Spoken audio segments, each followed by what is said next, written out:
আসসালামু আলাইকুম বন্ধুরা, সবাই কেমন আছেন? আশা করি সবাই অনেক ভালো আছেন। আজকে নতুন এক ব্লগে আপনাদেরকে স্বাগতম। দয়া করে ভিডিওটি সম্পূর্ণ দেখবেন।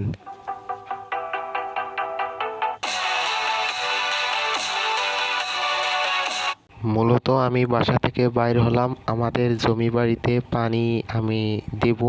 সেই পানি যাতে শুকিয়ে গেছে, কিছুদিন আগে ওয়া লাগিয়েছিলাম, পানি দিতে আমি যাচ্ছি আমাদের জমি বাড়িতে।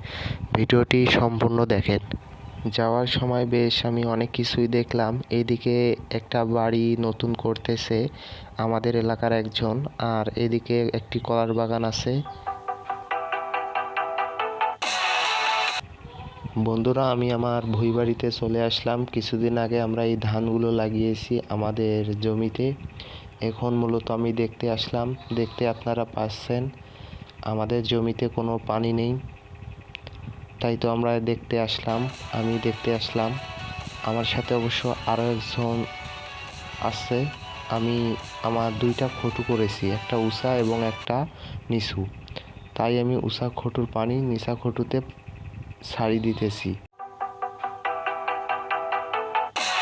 আর আজকে সকালবেলার ওয়েদারটাও ছিল অনেক সুন্দর, আপনারা দেখতে পারছেন।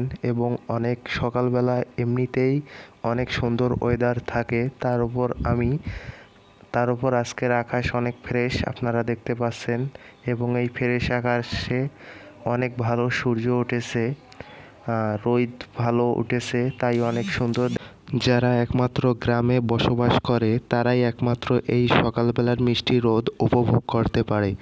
আর যারা শহরে বসবাস করে তারা হয়তো আপনারা জানেন, আপনারা ঘুম থেকে উঠতে আপনারা মিনিমাম আপনাদের 10টা থেকে 9টা বাজে যায়, তাই আপনারা এই সকালবেলার সৌন্দর্য উপভোগ করতে পারেন না। দেখুন সকালবেলা সূর্য উঠলে গ্রামে কতটা সৌন্দর্য ফুটে ওঠে। দেখুন এদিকে আমি কথা বলতে বলতে আমি সুন্দর একটা ভিডিও করলাম। আপনাদের সঙ্গে কথা বলতে বলতে আমাদের উষা ভুঁইখানেতে একটু পানি প্রায় হয়ে যাওয়ার জোগান। এদিকে তো আমি কাটি দিয়েছি, এদিকে তাই শুকনা। আজকের ভিডিওটি এই পর্যন্ত। ভালো লাগলে আমার ইউটিউব চ্যানেলটি একটি সাবস্ক্রাইব এবং একটি লাইক এবং একটি কমেন্ট করে জানাবেন যে ভিডিওগুলো কেমন হচ্ছে, আপনাদের কাছে ভালো লাগলো কি লাগলো না, বা আমার ভিডিওতে নতুন কিছু আনবো এ সম্পর্কে আপনারা কমেন্ট করবেন। ধন্যবাদ।